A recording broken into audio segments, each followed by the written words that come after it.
Hello guys, today I'll be showing you how to remove Open to Work on LinkedIn. So, in order to do this, first of all, navigate to any browser on your PC, then navigate to www.linkedin.com and log in using your user credentials. After you log in, you will see this page. Here, you're going to click on the Me icon at the top right of the screen. Now, you will see these options from which you'll have to click on View Profile button.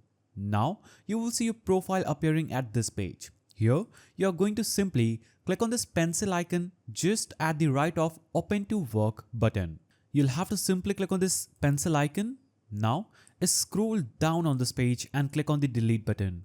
When you click on delete, you will no longer share with others that you are open to work. Job preferences help LinkedIn to provide you with a better job search experience. This is the disclaimer here that you will no longer share with others that you are open to work. Now, click on delete button here and it will instantly delete the open to work that was previously appearing here.